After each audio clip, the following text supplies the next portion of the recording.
welcome to the Win Again Clubroom, sponsored by and brought to you by the Win Again Academy. And, I'm super excited that you're here. We've got two absolutely incredible men who have really accomplished so much. And I'm going to give a brief introduction about them in a minute.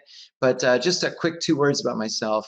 A lot of what I do and have been doing for quite a while is I work with and help executives, athletes, entrepreneurs, etc., really go from point A to point B and really elevate their game, elevate their business. So if you're an athlete, for example, and you're looking to transition away from your sport into something, into what's next, my firm belief with everybody, whether you're an athlete or not, is that you can be proactive and not reactive. And what I mean by that is that you can decide where you want to work, what business you want to run, how you want to run it. If you do it the right way, if you connect with the right people, you use your network successfully, and you learn how to say the right things and do the right things that really allow for that to happen instead of reacting to what the market feeds you. And I can talk about that forever, and I don't want to today. But the mission of the Academy, again, is really to help all of you learn a whole variety of things that can really take again, everything that you're doing to a whole new level. So that's the mission here. We also love hosting events here in the Clubroom, which involves some really incredible people that really can share a lot of expertise that can help us all. So thanks for being here. Just super quickly, we've got some fantastic sponsors and supporters. Aside from the guests, and I'll talk about them in a minute and their businesses, but we have Every Kid Sports. Every Kid Sports is a fantastic organization. What they do is they provide kids the opportunity to play a sport that if they may not be able to afford it, this organization supplies the first $150 of the registration fee for a sport, so kids of every income background can play. I think their mission is absolutely fantastic. I urge you all to, if you have a few extra cents or dollars in your wallets, to go ahead and donate some money to them. Their information is in their logos on the side. Also, Women in Soccer, fantastic organization that is really designed to bring together all women that are involved with the sport and the men in their lives and women in their lives and everybody else, but really to grow the whole sport of soccer and football, however you call it out there. But they're fantastic. They're great. Harlem Standard, actually absolutely amazing, brand new, super cool, jazzy Scotch and whiskey. An amazing new product that is really going to become huge soon. Make sure you check them out. Also, I've got a good friend of mine, Emily Jensen. She runs a podcast called Leadership is Female. It's a great podcast. You really need to check that out. So anyway, with all those people and all those sponsors, we really appreciate that. Thank you so much. Just super quick, we've got some amazing upcoming events, which include January 12th, next Tuesday, Garrick Jones. Garrick Jones is trying to be the next general manager of the Houston Texans. He's a former NFL player, a super smart guy that really needs to be in the front office somewhere, and just a great conversationalist, great advice, and he's really interested in helping mentor young people and old. Great guy. That'll be a great episode. January 14th, a week from tonight, is Rachel Perkins and Harry Douglas. Harry Douglas played in the NFL for several seasons. And Rachel is, she helps people grow companies, start companies and grow them, especially athletes who are looking to start their own ventures. That should be a really great episode. On the 19th is Rusha Brown. She played in the WNBA, but she now works for the LA Sparks, one of the teams, and she also happens to be the president and the head of the WNBA's Alumni Association. She's amazing and fantastic. Check her out. Lastly is on the 21st, Alex Katz is a minor league baseball pitcher, and he's bringing in a major league baseball player where he's talking about the business he started 3 years ago at 23 years old. It's called Stadium Custom Kicks, and what they do is they actually paint original artwork on the side of cleats and shoes and athletic shoes and so forth.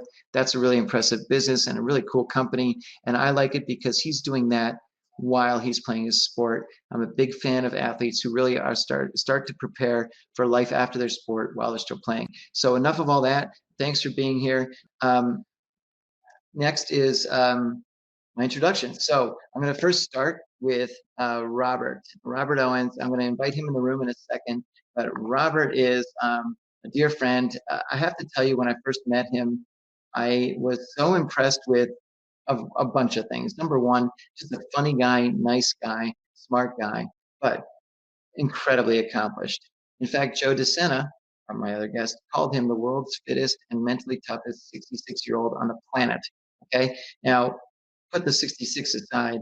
This gentleman has completed all kinds of amazing physical and mental endurance tests. Really, number one is the Kokoro, which is the Navy SEALs 50-hour endurance thing, where you're awake for 50 hours and just getting the crap beat out of you, not completely, but mostly. And he completed that. He's the oldest one to ever complete that. He completed the World Marathon Challenge, which is 7 marathons in 7 days on 7 continents. That's crazy, just absolute sheer insanity. But he did that and completed it. He basically raced across the island of Crete, I believe, or Sparta. Oh shit, I got that wrong. Robert, you'll kill me, but you'll correct me later. But 300 miles across incredible terrain. I mean, whatever. There's a million things he's done. And he's written a book called Beyond Average. Oddly enough, I happen to have it right here. There's your product placement, Robert. Great book. It's not a short book, but it goes like that. He recounts all of his adventures. Really amazing. So that's Robert. Robert, why don't you come on in? And I'm inviting you in. And while you're coming in, I'm going to talk about Joe now. Joe Sena. Now, here's a guy that I got lucky enough to have on my podcast. Hey, Robert. Joe Sena was on the podcast, and he happened to be in New York when I was recording it. So I was able to do it live with him. And, you know, larger in life guy. I love the fact that he, like, well, first of all, everything about his background is amazing, from growing up in the city to being a neighbor of a mobster and being basically taken under the wing by that mobster, that guy. Cleaning pools, but then going to Cornell, completely getting into Cornell. He didn't even know how he got in, but he got into Cornell, pretty badass school. But then from there, going to work on Wall Street, kicking ass there, but then realizing, that wasn't doing it for him. And he started Spartan several years ago, many years ago. But now he's really grown it to be this incredible global company. And Joe is really, if you go to his house, what you'll find on his menu is typically a variety of trees, barks, stones. He just eats. That's what he does, and I love that guy for him. So, Joe, why don't you come on in and say hello? And thanks for being here, gentlemen. I really appreciate it. All right, I'm in. Thanks for having us. How did I do? Is that okay on the intro, Joe? Did I do all right? You guys did great. My wife was yelling at me for the last 24 hours, so you gave me a little ego boost. It was good. I needed it. Oh man, I'd give you a hug, I guess. Maybe I wouldn't. I don't know, but you're too far away. But a couple, like right off the bat, I want to get something out of the way. I get really annoyed with, early January, end of December, all we see and talk about and hear about are these resolutions, right? And some people say, oh, it's really critical to have them because it sets the whatever it is for 2021. And other people say they're a bunch of crap. How do you gentlemen feel about New Year's resolutions, and should we even bother with them, or should it just be a everyday resolution kind of a thing? You want to go first? Go ahead, Robert. Go ahead. I'll defer to my elder. Oh my gracious! I just want to be like you when I grow up, Joe. I think we should take any new starts any way we can get them. If it takes a New Year's kind of resolution to kick you in the butt, grab it. We hope that's not going to be the only thing, and we know that most people fail at their New Year's resolutions. So you're going to need more than just an emotion of doing something new until you feel like, I don't want to feel like that anymore. So as the sweatshirt says on Joe, nobody cares, work harder. And if you don't have that why within you, you're going to go back and eat your French fries and donuts real quick. And it's because most people are just mentally weak and lazy, and they just want to have a quick sugar high, whether it's a diet or something. And we hope that they'll stick with it and do something with their lives. Hey, when you said that most people are mentally weak and lazy, I share that same sentiment, but I don't want anybody listening or watching to get upset. The fact is, the number one motivator for a human being, for all of us, number one motivator, it's legacy hardware and software we have in our minds and bodies, is the avoidance of discomfort. And we have that legacy hardware and software so that we don't freeze to death outside, we don't get eaten by a lion, we don't fall off a cliff, but we don't need it anymore. Life has gotten way too easy. We don't need to be protected from the couch or Netflix or a hot shower. right? We need just the opposite. And so like Robert said, in my opinion, if it's New Year's that gives you a little kick in the butt, that gets you doing something, that's great. Now, most people fail. What I found, Robert, I don't know if you agree with me, what I found is very much like a boxer. You know, when I was young and I would see boxers, you know, fighters that go into the ring, the old-fashioned boxers before the UFC. Take care. Sorry, I got guys coming in and out of my house here. They would fall in and out of shape, right? They would get out of shape between fights and then they get back in shape. And I didn't understand that as a kid. But what happened was they needed a date on the calendar. They needed something to train for. And so we call it the Spartan paradox, which is, you know, most people say to me, I'm not going to do a race because I'm not in shape. I'm not eating well. I'm going to wait till I get in shape first. And they have it exactly upside down. No, you sign up for something hard first. You sign up for college. You take a class. You ask a girl or a guy to date you. You do that first, and then everything falls into place. You start training for that fight, for that thing. So hopefully New Year's, like Robert said, hopefully New Year's gives you a little kick in the butt to get signed up and committed to something. I hope it's a race, but maybe it's learning a new language. Doesn't matter. Just do something, commit to it, shout it from the rooftops, so that you're embarrassed if you don't do it. And that's my 2 cents. You bring up a great point, actually, where when you shout it from the highest rooftops, you're bringing in accountability, right? You're bringing in somebody else hearing you say that, and where you feel like you almost kind of owe it to somebody else to do that aside from yourself. But, you know, it's also important to realize that a lot of times you should be doing this just for yourself. Everyone else will benefit if you become physically stronger and more mentally fit, and you know, everything else that falls into place with that. But I think sometimes having, I don't know, I mean, do you feel that it's a good, you know, is it important to have some level of accountability, or is it not really that important? I mean, Robert, you can go, but I bet I know Robert's answer. Like, he holds himself accountable. He looks in the mirror and he's got to know he's happy with what he sees, right? When he, in the morning, Robert, you correct me if I'm wrong. Robert and I haven't talked in a long time. We didn't prepare for this or anything, but I suspect in the morning when he doesn't feel like waking up, none of us do, he thinks about who he is, what he stands for, and what he, you know, portrays to the people that know him, and he goes and does it. But you tell me.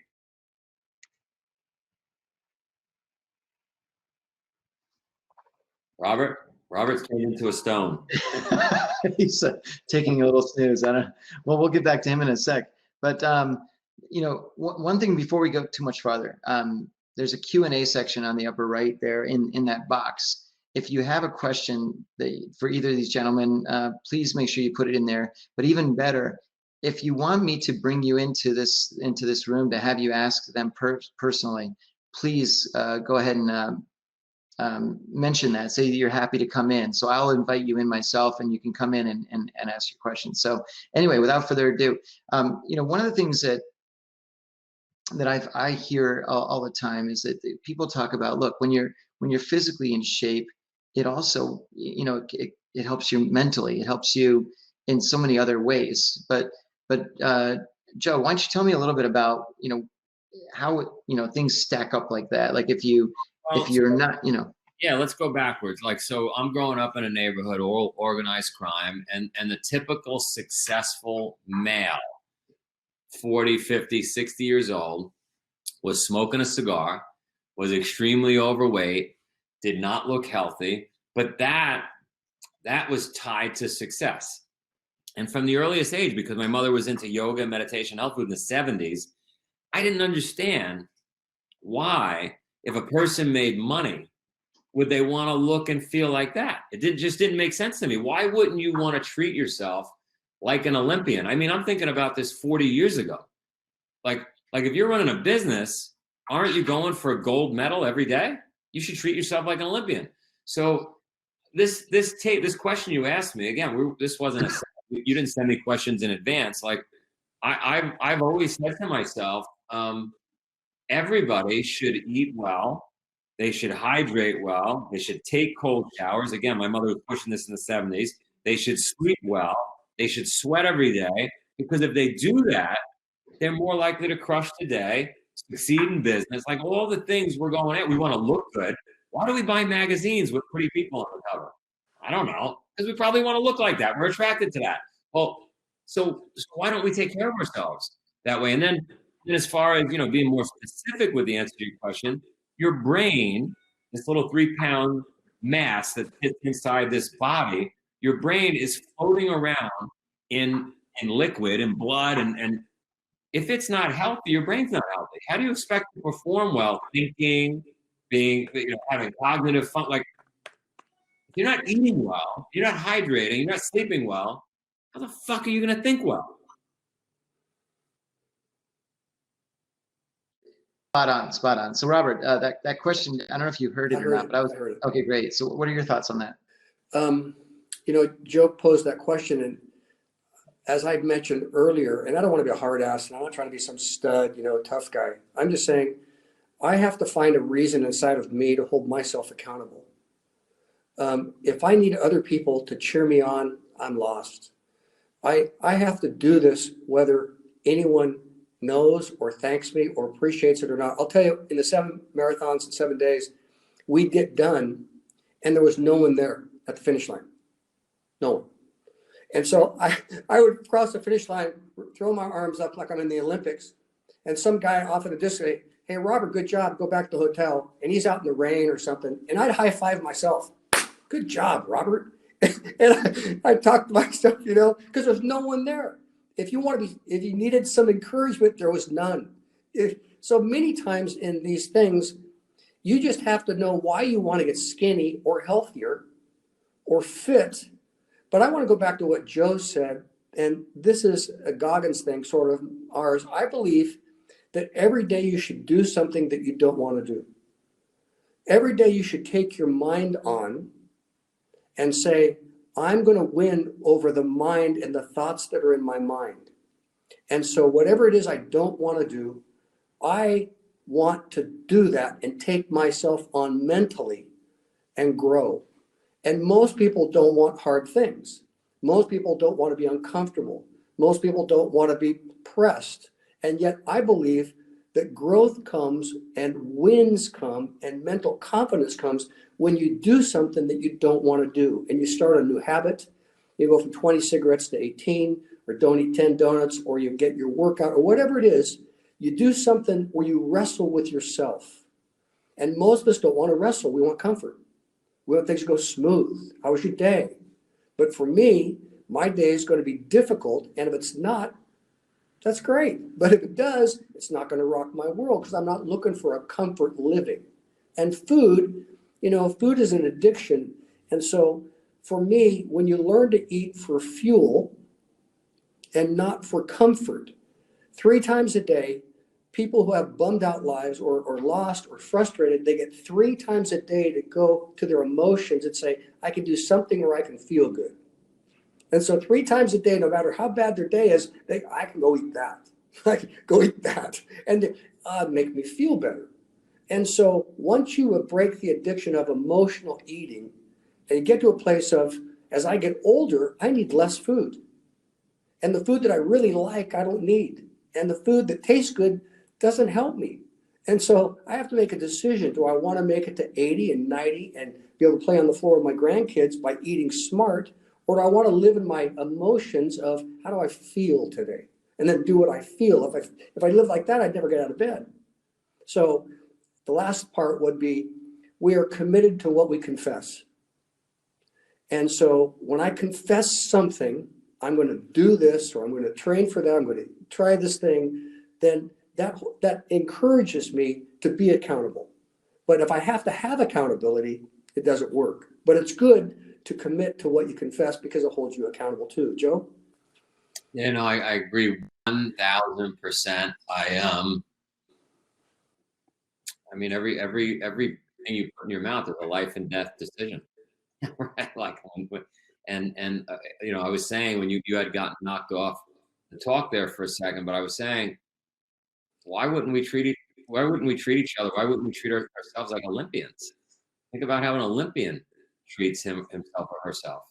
How do they train it? By the way, I've talked to 100 Olympians, gold medalists. They don't want to get on their bike for 5 hours. They don't want to eat healthy every day. They have the same struggles we all have. That's right. And so what they do is they say, you know what, I'm going to do 10 minutes today. 10 minutes leads to 20 minutes. 20 minutes leads to an hour leads to 2 hours. Before you know it, they get it done. And then they do the high five alone at the finish line, like you said, every single day. I got a buddy, him and his brother earned gold medals back in the 80s, eight-man crew. And I said, how was it? He goes, it was easy. I said, really? He said, yeah.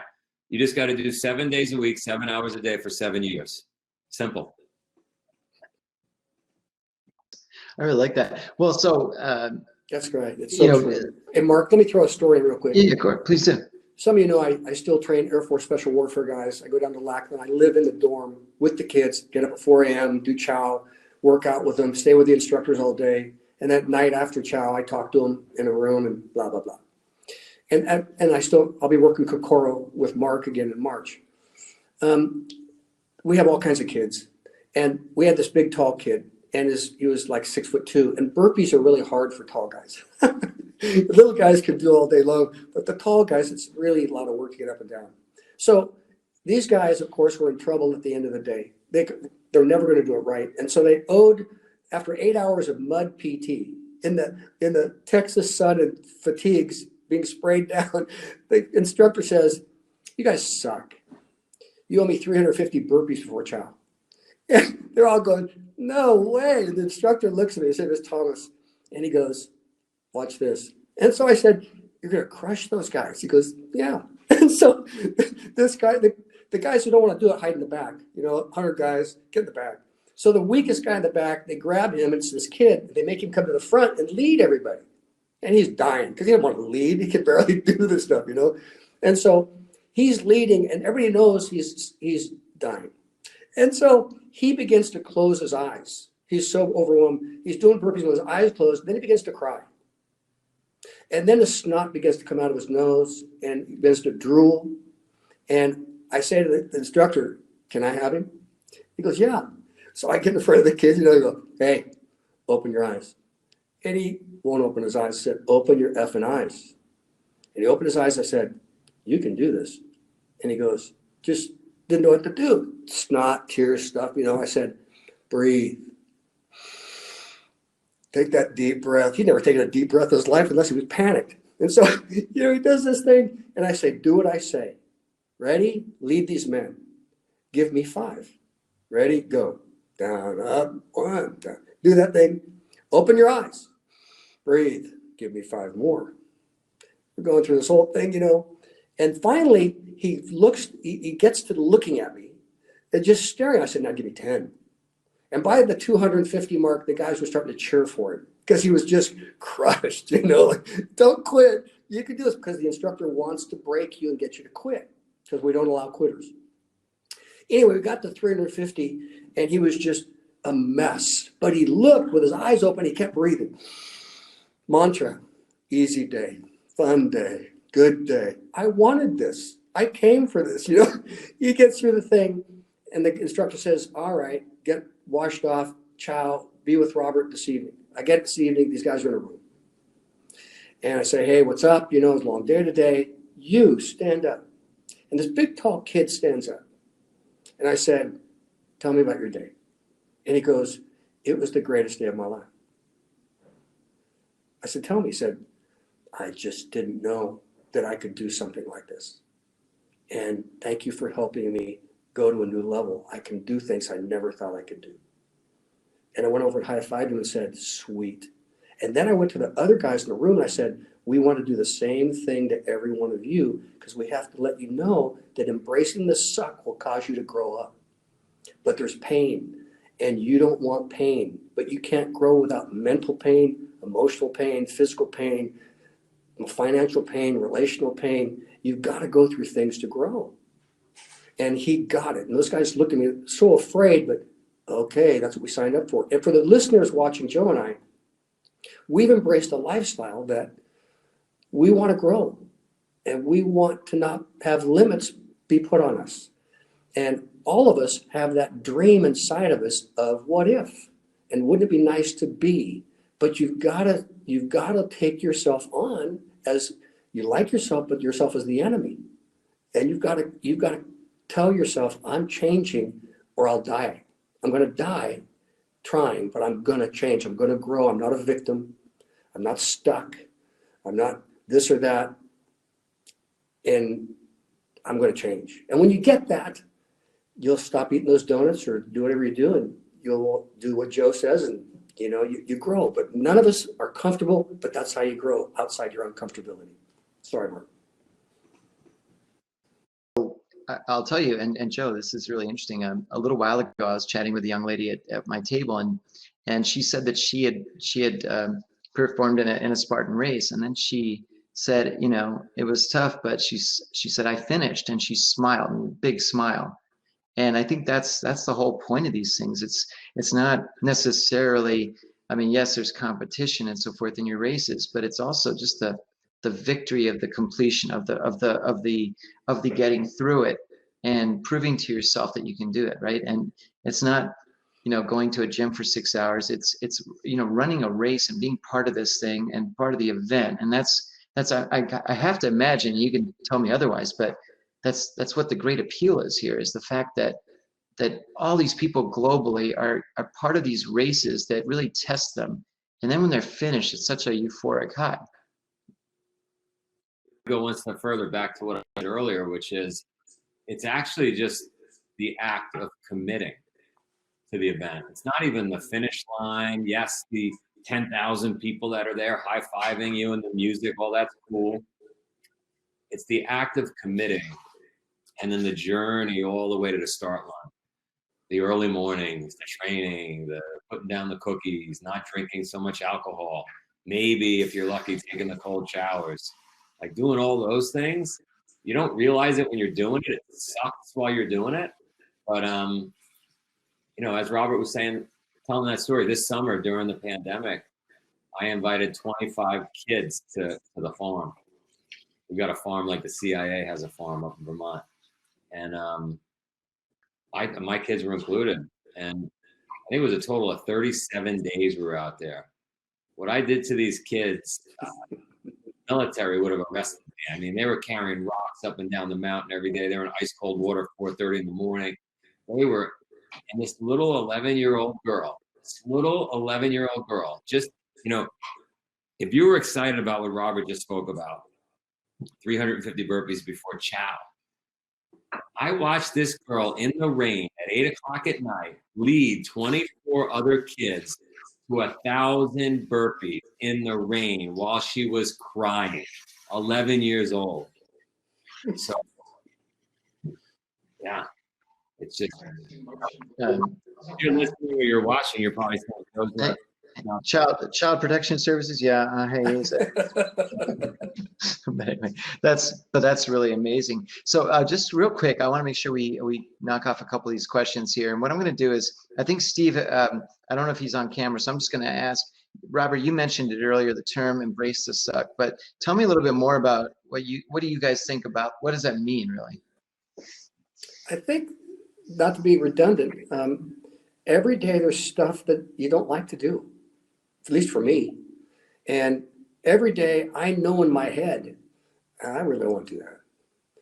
And so this morning, I'm past COVID. My lungs are not where they used to be. And I have a new reset in my life. People say, what's the next thing? I said, when I figure out my next set of lungs, I'll figure out what I can do. So this morning I'm doing I have a minimum run of an hour run every morning as baseline. Why? Just because I just need to do it. Not that I like it. I hate the 10. I look at the 4-minute mark and the 6-minute mark. Will it ever get to 10? I get to 10 and I go, I just got to get to 20. And I get to 20 and my breathing changes. And I'm starting to break a sweat by the 18-minute mark usually. And I get to 30 downhill. Then I go faster and lower the thing. And pretty soon I'm sprinting at the end. Only got 5 minutes to go. Boom! And I go, did it again today. Didn't really want to do it. But thank God I did it. I got on the floor and started doing core. And I went, my stomach just doesn't feel as strong as it's been. And I go, what am I going to do? And then it started to hurt. And I couldn't do anymore. And so then I thought, well, that sucks. So I'll take a 30-second break and come back and do them again. And then I found that after my third set, my stomach got stronger and it stopped hurting. And then, hey, I can do these all day. That thing was lying to me again. And so, I just think there's something about you challenging you to be the best you can be and get rid of the excuses that you learn from your family or you have from your friends. You show me your friends, I'll show you your future. Liars hang with liars, excuse-minded people hang with excuse-minded people, and winners hang with winners, and losers hang with losers. You show me, and you start to get that mindset. You get these wins, and pretty soon you know when you're lying to yourself or not. It's just the pain of, do I want to do it? And how bad do I want to do it? And all of us have that challenge every day. Right, Joe? I wouldn't have met my wife if I didn't have a policy of when I don't want to do something, I'm doing it. I don't want to swim across that bay. It's cold. I'm swimming across that bay. Boom. I come out the other side. My future wife is standing there, right? I give you 100 examples like that where I just do the hard stuff because I know ultimately, what did I say? The only workout that sucks is the one you don't do. There's nothing you can't walk off. Go out in the. Here's the way I like to explain it to people. We're animals. The three of us are animals. The whole audience we're animals. Somehow, like if you saw your dog and your cat smoking a cigarette, lounging around all day, eating muffins, watching TV, drinking a beer, that would be weird. You wouldn't let your dog or your cat do that. Somehow that's become our existence as animals. And we can't let that be. We got to go out and act like an animal. Go out and run in the rain. Go out and breathe heavy. Go out and sweat. Go out and do things that animals are meant to do. That's how we perform at our best. And those things suck. And they hurt. And they're hard to do. You got to do them.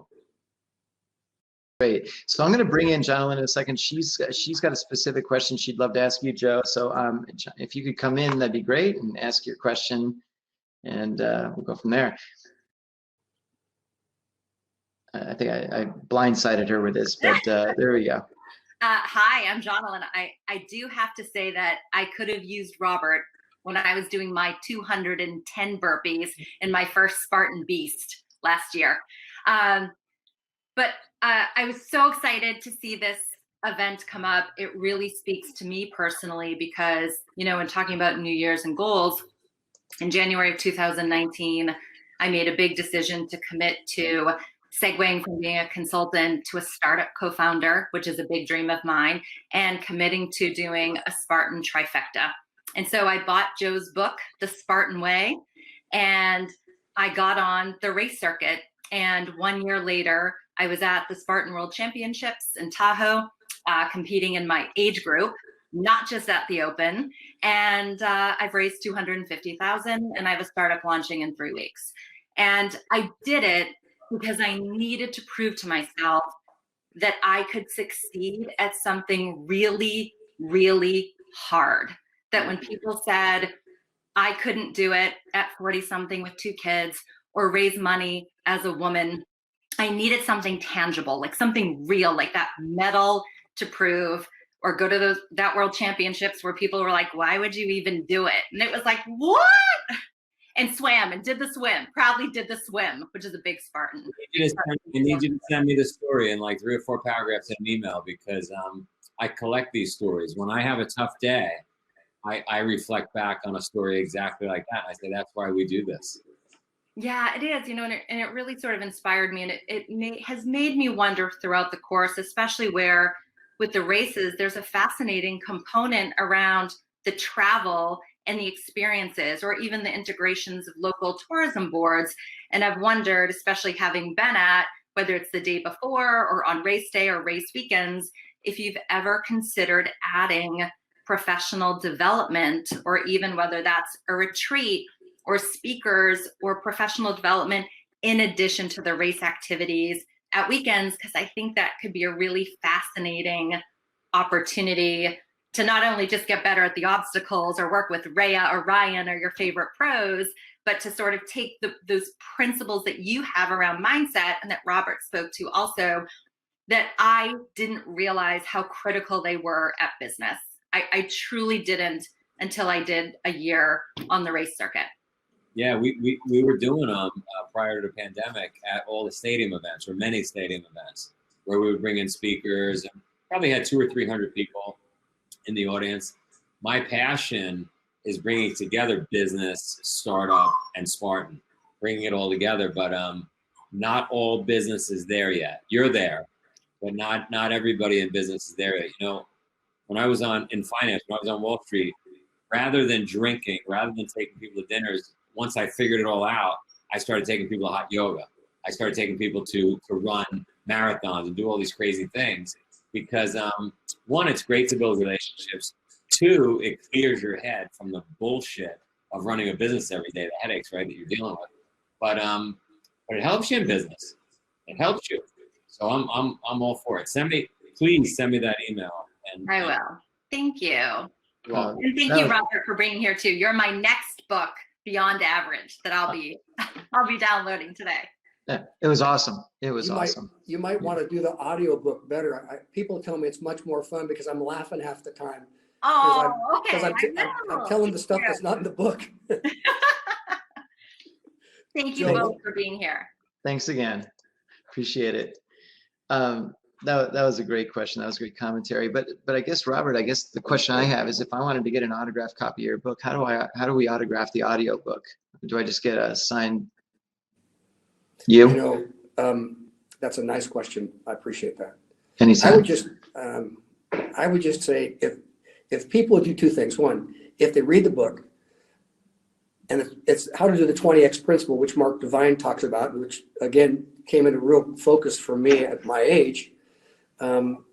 If they would just write me an email and just say, hey, you know, I got this out of the book, or this is what I really liked about the book. Or if they just contact you and say, hey, listen, how do I get a hold of Mark or Robert? I'd be happy to sign, talk on the telephone, encourage. I'd be happy to do anything for anybody. That's awesome. Thank you. That's great. So listen, I want to tie together just a couple of quick last loose ends here, and then we'll go back to the tables if you can hang out. I know, Joe, you may have to run in a minute or two, but just super fast. I think what we'd all love to hear is if each of you could give us, that maybe aren't as let's say physically active right now, just a few simple things to get us started. You know, just get the things going. That'd be great. I'll go first. Yeah. I gotta go, Robert, and then I'll leave you on. Amy and I had the fortune of spending the holidays with a friend of mine who's a billionaire. His wife has fallen off the exercise program that she held so dearly.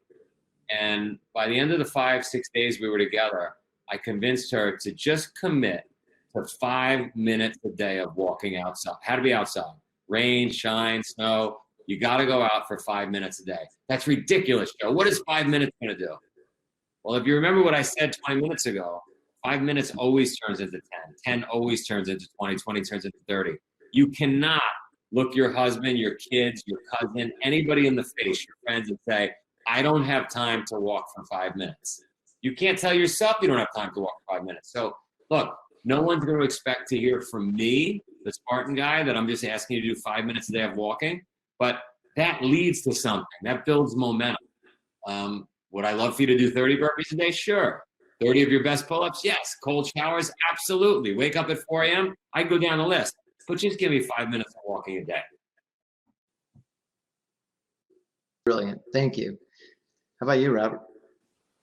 Yeah, just getting wins. 5 minutes a day is a win. Yeah, I didn't want to do it, and I did it. And all of us start somewhere. And wow, that felt really good. I'm just glad I did that. I didn't want to do it. I'm just glad I did it. And once you get addicted to that feeling of, gosh, I'm just glad I did it. Then as Joe says, 5 leads to 10, 10 leads to 20. I wonder if I should do this. And it grows. And so you've just got to start. And I would just say, how do you start this thing? You got to be tired of looking in the mirror and looking at yourself and knowing that you're a liar. You lie to yourself. You lie to yourself like, I don't want to do this, but really you do, but really you don't, but really you do. And you got to get tired of looking and making excuses. And If you can make excuses about one thing, you'll make excuses about other things. And I just know me. I need a lot of work. I'm dysfunctional. I need help. And so I know that if I'll just start making better habits and taking myself on, it'll overflow to other areas of my life, relationally, socially. If you're a business person in leadership and how you talk to your employees, your middle management, it'll just change everything when you start to do something that you don't want to do. You do it, like Joe said, and you get that win. It's a contagious thing. And you have a chance to do that any day of the year. But if it takes the first of the year to do that, so be it. Like for me right now, I came home from the 777, had the heart attack, and then got COVID. And I ended up with gut issues. I've never had gut issues in my life. And so somebody said, how you doing? I said, I got gut issues. And they said, what are you going to do? So I started a 30-day challenge to detoxify and to reboot my system. And I didn't want to do it. But here I am at my age saying, okay, if I'm going to always do what I've always done, I'm always going to get what I always got. So I'm going to have to do something different. And so I'm in the middle of a 30-day detox reboot to figure out at my age what's wrong with my stomach. And everybody has something. So, just figure out, if you need to call somebody and say, will you please call me and ask me if I'm doing it, if that will help you, do it. But mainly you have to look in the mirror and say, I really am tired of being a victim, and I'm tired of my excuses, and I want a better life. And it's going to be outside my comfortability. And I just need to embrace the 5 minutes of a walk a day that I don't want to do. I apologize. I love that. I apologize. I got to jump. I love everybody here. Thanks for bringing me up. You're a hero. You're my hero. I got to jump, guys. Thanks so much, Joe. I really appreciate you being here. Thank you so much. See you guys. Goodbye. Appreciate it. All right. And we can wrap up here. What I'm going to do is just for fun, over the next couple of days, I'm going to re-release the podcast episodes that I did with you, Robert, and I also did with Joe. And because that really gives your stories in much more depth, each of yours, and those are fantastic. So everybody will have a chance to listen to those. Also, real quick, in a little while, we can check in the general chat box, and there'll be a list of the upcoming events that are there. And in the meantime, let's jump back to the tables and say hello again. But Robert, thank you so much for being here. I really appreciate it. Thanks. Sure. Here's my email, you guys. My email is Robert Owens, my name, but it has two S's, O-W-E-N-S-S. I went to get Robert Owens, it was gone. Put a second S on the thing. Put three S's for my kids. Anyway, at Yahoo, old one, long time ago. And if you write me, or you go to my website, which is roberthamiltonowens.com, there's a place there for submission. And I get emails. I did a podcast. I got emails from 27 nations, saying, wow. what is that? Who are you again? And I'm happy to encourage. At my age, I'm a grandfather. I love to give back. And if I can help in some way, email me and we'll communicate, and I'll try to encourage you. But you can do it. Your best days are ahead. You can do it, but your decisions determine your destiny, and you've got to embrace the suck. Well, me too. Nice. I love it. Thank you so much. That's great. So I'm going to put all that stuff in the contact info and everything else in the general chat thing so people can check that out. Oh, we look at you. Look at that. We'll both hold them up. That's great. Thanks for being here, and we'll see you back there. Thank you. See you guys. Yep.